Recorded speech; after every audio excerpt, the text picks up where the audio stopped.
대박 지식 알쓸돼지 시간입니다. 오늘도 지난 시간에 이어서 해운대와 이기대를 잇는 해상 케이블카와 관련해서 이야기 계속 나눠볼 텐데요. 오늘은 경제적인 측면에 대해서 이야기 나눠보도록 하겠습니다. 오늘 함께 이야기 나눌 신라대학교 국제관광학과 장희정 교수 모셔보도록 하겠습니다. 어서 오세요. 안녕하세요.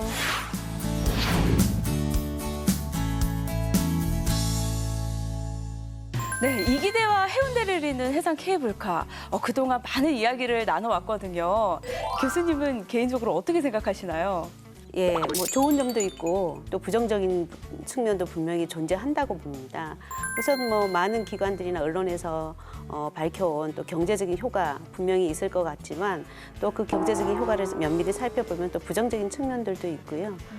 또 관광적인 매력물이긴 하겠지만 또 그로 인한 그 관광의 효과가 얼마나 클까라고 하는 의문점도 동시에 들어서 한마디로 평가하기는 좀 어려운 것 같습니다.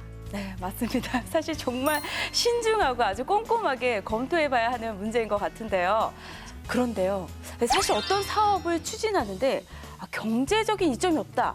이거는 정말 시작할 가치도 없잖아요. 그렇기 때문에 더 꼼꼼하게 살펴봐야 하는 부분이 바로 오늘 이 경제적인 측면이 아닌가 싶습니다. 이 해상 케이블카를 건립을 한다면요, 전반적으로 어떤 경제적인 이점이 있을까요? 예, 어떤 사업이든 경제적인 이점이 없으면 시도할 필요가 없겠지만 또 중요한 거는 경제적인 이점만 바라볼 수는 없다라는 거, 또 비경제적인 부분도 함께 같이 바라봐야 된다는 점인데요. 어쨌거나 그 경제적인 이점은 분명히 있을 것 같습니다. 어쨌든 어떤 그 시설을 투자하고 설치하고 또 운영하고 또 이용하는 이용객이 있을 것이고 또 이용객이 또 소비 지출이 이루어질 것이고 하다 보면 지역 경제에 뭐 다양한 형태로 경제적인 이익은 있을 것 같습니다만은 그런데 그런 많은 수치들이 또 실제로 또 그렇게 어마어마한 수치들이 우리 지역 경제와 직접적으로 와닿는 부분이 얼마나 있을까 하는 부분들은 또 굉장히 중요한 부분이고요. 또 이면에 비경제적인 또 영향, 부정적인 영향이 또 환산했을 때, 경제적으로 환산했을 때 같이 함께 그 밸런스를 맞춰야 되지 않나라는 생각은 드네요. 자, 관광 개발이 이루어지려면요, 사실 가장 중요한 게 관광객들이 정말 오래 머물고 싶다. 이런 부분이 있어야 하지 않을까 이런 생각이 드는데요. 과연 이 케이블카를 건립을 했을 때 부산에 더 오래 머물고 싶다 이렇게 할 수 있는 그런 매개가 될까요? 제가 본 측면에서는 글쎄요, 그 매개가 될 것 같지는 않다라는 생각도 드는데 또 한편 중요한 거는 부산을 방문한 관광객에게 있어서 아주 임팩트 있는 강력한 매력물 중에 하나일 수는 있으나 이 매력물이 이 케이블카가 관광객을 얼마나 부산에서 체제형으로 유지시킬 수 있느냐는 또 별개의 문제인 것 같습니다. 왜냐하면 케이블카라고 하는 거는 아주 간단한 방법으로 아주 짧은 시간 내에 간편하게 부산의 경관을 일시에 바라볼 수 있다는 큰 장점이 있거든요. 그래서 그런 매력적인 요소가 있지만 사실 체제형 관광이라고 하는 거는 부산에서 오래도록 머물면서 천천히 부산 시민의 삶을 체험하면서 머무를 수 있는 것들이 우리가 체제형 관광인데, 그래서 체제형 관광과 케이블카는 조금 별개의 차원이고요. 다만 바쁜 시간 쪽에서 부산을 방문했는데 아주 컴팩트 있게 부산을 체험할 수 있는 중요한 수단은 될 수 있다라고 보시면 될 것 같습니다. 광안리 해수욕장 같은 경우에는요, 이 광안대교를 보기 위해서 또 방문하는 관광객분들이 많으시잖아요. 이렇게 봤을 때는 또 체류를 오래 하고 싶다라는 매개가 될 수 있는 것 같거든요. 광안대교 주변 오륙도와 황령산, 해운대 동백섬 등의 아름다운 경관을 볼 수 있어 다양한 국내의 관광객들이 즐겨 찾는데 이제는 여름철 빼놓을 수 없는 관광 명소가 되었지에.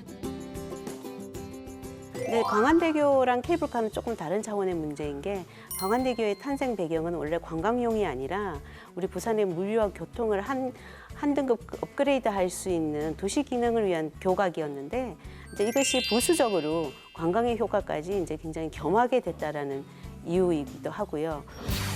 남해안 순환 도로망의 일환으로 건설된 광안대교는 항만 물동량의 원활한 처리와 만성적인 도심 교통량 해소를 위해 건립이 되었는데요. 물론 어쨌건 그 케이블카도 잘 또 우리가 디자인하고 잘 논의하기에 따라서는 또 광안대교만큼이나 매력적인 매력물로 기능을 할 수는 있을 것 같습니다만은 부산 시민의 또 이 삶의 기능하고는 조금 또 거리가 있는 부분이어서 공공재의 또 그 사유화의 또 어떤 부정적인 견해도 나올 수 있을 것 같습니다.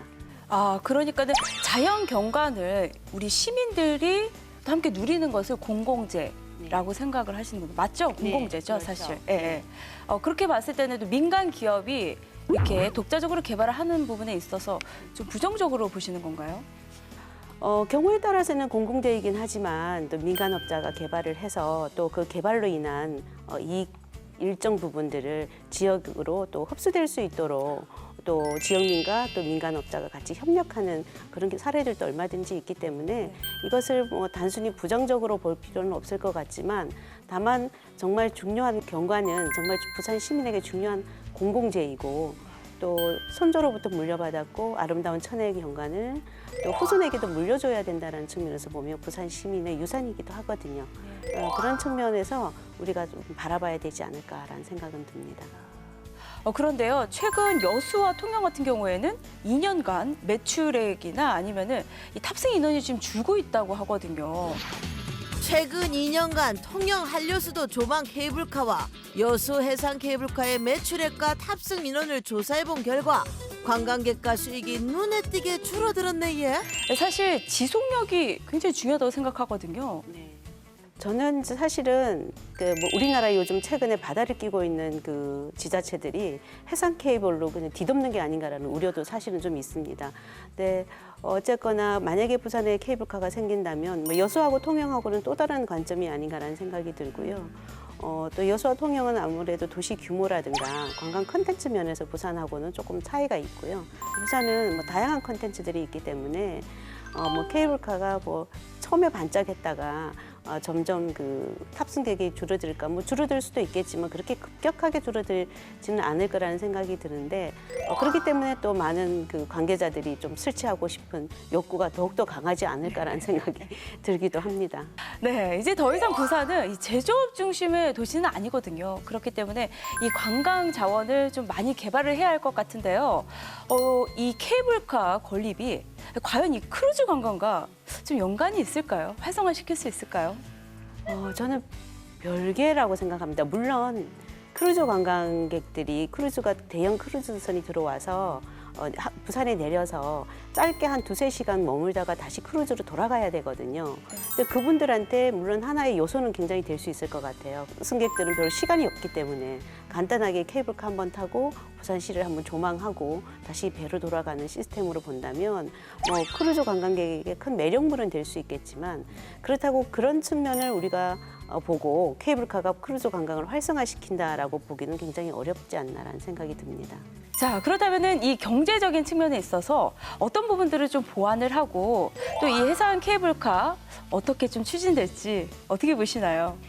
예, 경제적 효과에서 물론 이제 이미 뭐 나온 수치들도 많지만 그런 수치들보다는 실제로 우리 부산 지역 경제에 특히 해운대 일대에 지역 상권에 바로 흡수될 수 있는 어떤 장치가 만들 것인가 하는 부분 논의가 좀 있어야 될 것 같고요.